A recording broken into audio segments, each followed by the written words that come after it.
はい、はい。皆様、こんにちは。はい。では、続いてのはい、発表は、はい、すみません。東京大学の総さんで、リアルタイム梱包、ごめんなさい。変わってんのリアルタイムコンポーネントモーションアウェアヒューマンアクションリコグニションユージングハイスピードスケルトンデータということですね。で、ちょっとタイトル変わってるんですね。はい、そうです。すみません。はい。わかりました。はい。では、すみません。発表の方、20分よろしくお願いいたします。はい、はい、皆様、東京大学山川研究室の宋と申します。申し訳ないですけど、発表は英語でいきますので、質問は日本語でも英語でもどちらでも、はい、お願いいたします。はい、では発表を始めます。Sorry, I changed the title a little bit. My current title is Anticipatory Human Action Recognition by Subaction Semantics. And so the motivation of this research of this project is that because usually we feed the whole human action sequence to the model for the human action recognition or classification.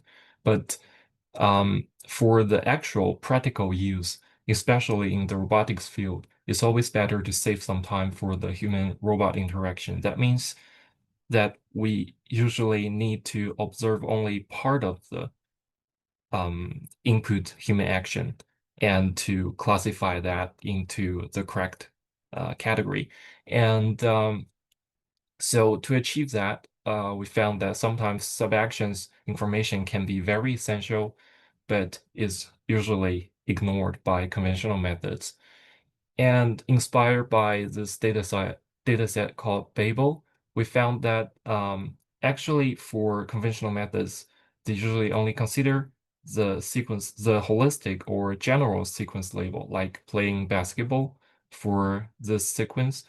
But actually, there are also some standalone sub-actions that are also meaningful individually. Like you can see for the first three frames, you can call it receive ball with both hands, and there's also, although it's part of the play basketball action, but it's also meaningful individually.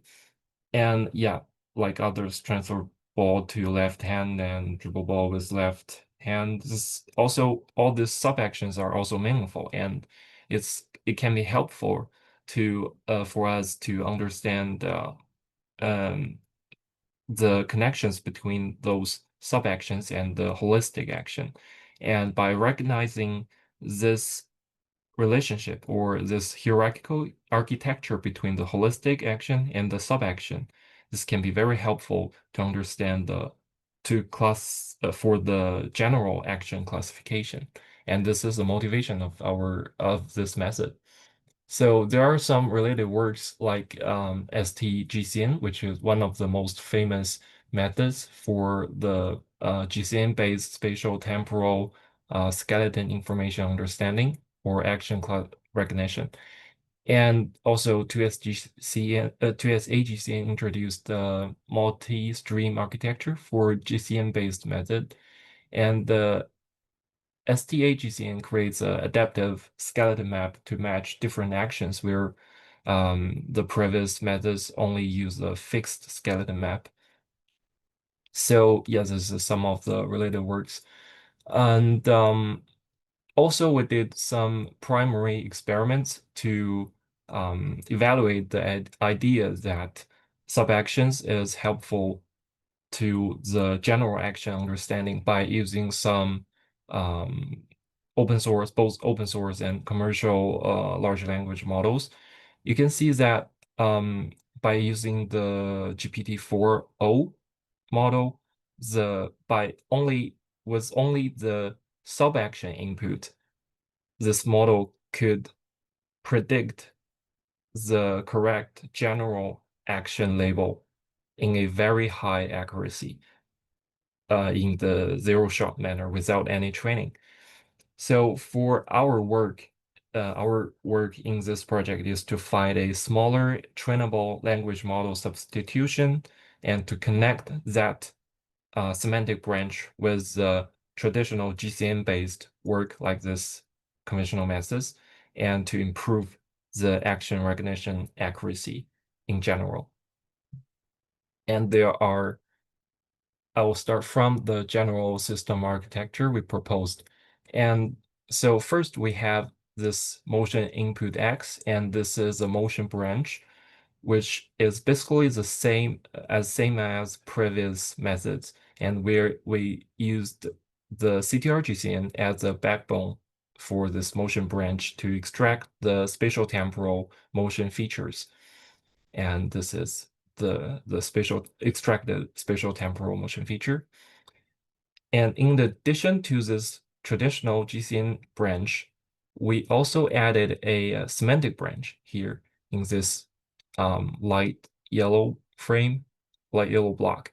You can see that, so we first pre-trained a segmentation model on the same data set, but for the stability during the training of this whole framework, we froze this during the updating of the main network. So yeah, but it's still trained on the same data set. And for this after passing through this segmentation model, we got the segmented sub-actions, and we then retrieve the text labels of these sub-actions and pass it to a text encoder to extract the semantic information or text embeddings from these text labels. And then we fuse the previously extracted spatial temporal feature with current semantic feature by this multimodal fusion module, which is actually a cross-attention mechanism to fuse these two features together and then pass the final result to the classifier. And yeah, this is a general system architecture. And for so there are two loss functions. The first one is the recognition loss, which is a very traditional cross-entropy loss. It's also commonly used for in this GCN-based networks. And yeah, and also we proposed a cosine similarity loss, which is the semantic loss, to try to align the series of sub-actions in the latent space with the encoded holistic general action. Therefore, to align this thing together and explore the relationship between a series of sub-actions and the holistic action label. So yeah, this is a cosine. This is a way we compute the cosine similarity loss. So we first, this loss is to minimize the cosine distance between a series of sub-actions labels and the holistic action label Y. And this is a loss function we used. So yeah, and we also did some ablation study to evaluate the necessity of semantic loss function and text retrieval.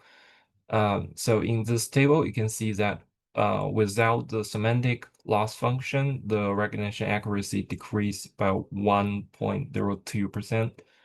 And also the performance, there is a obvious performance decrease without text retrieval in our model.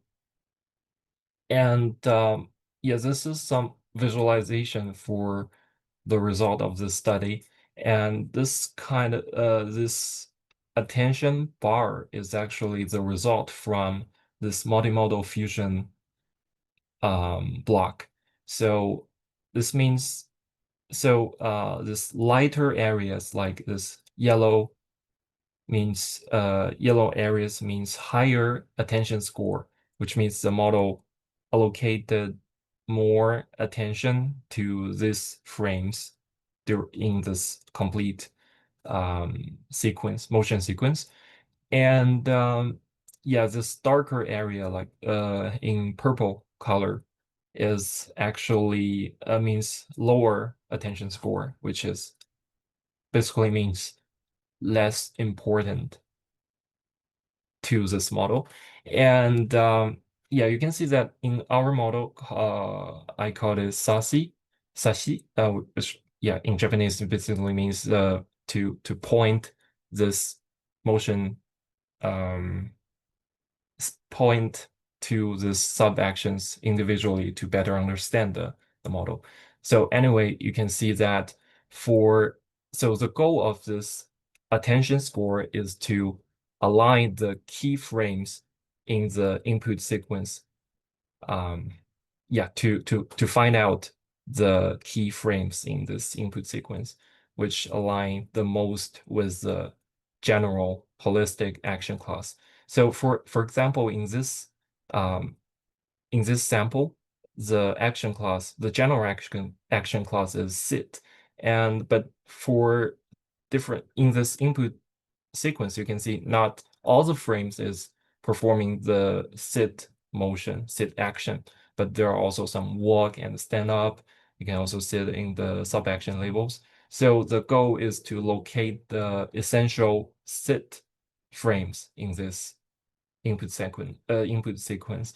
And this, so you can see that our Sashi model can successfully locate higher attention score to the main key sub-action sit. And without the semantic loss, the performance is not as good as the complete model. And also without the text retrieval, you can see that the SPAR is oversimplified, so it kind of lose some of the important information. Yeah, and it's also similar to the rest of the samples. So to evaluate the performance of our model, we proposed two metrics. So first, we train the data, train our model and test it on the same observation ratio, which means you can only see partial part of the input sequence.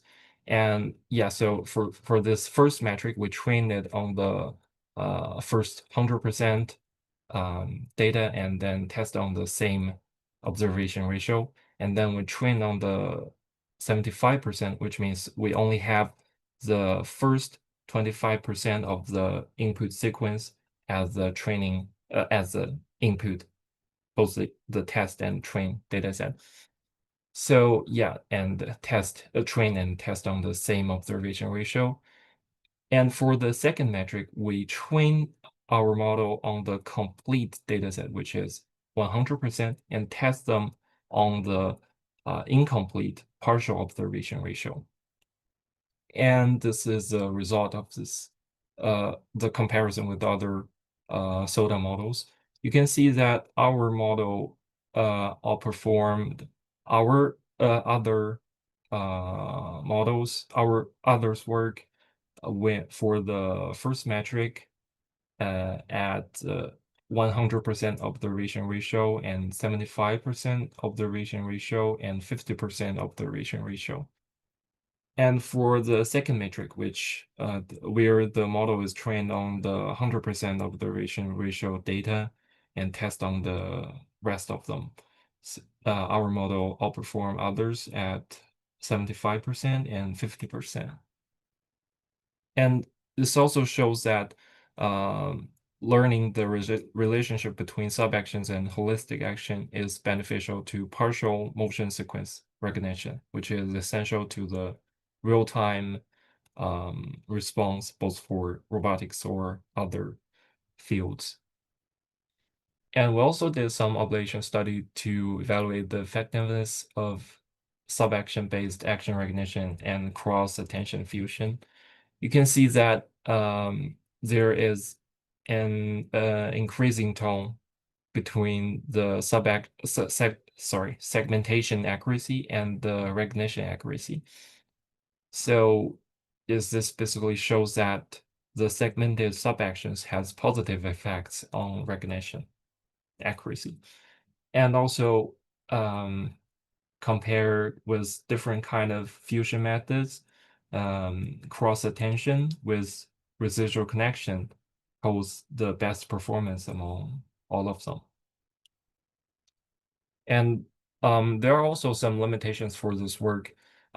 First, is the performance is limited by the low segmentation accuracy of the segmentation model. And also,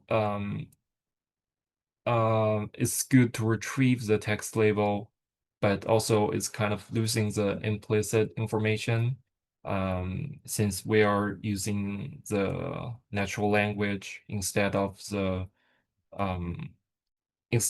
embedded into the latent space in the space that defined by the model. And also, there are some limitations in the data set that we first need the fine-grained annotations, and it's not common in most human action data sets. And we also need, and also sub-actions means too many categories, and this also means insufficient samples to understand those large amount of sub-actions. And yes, and in the future, we may explore the potentials of this method on generative tasks. And that's all for my presentation. Thanks for your listening.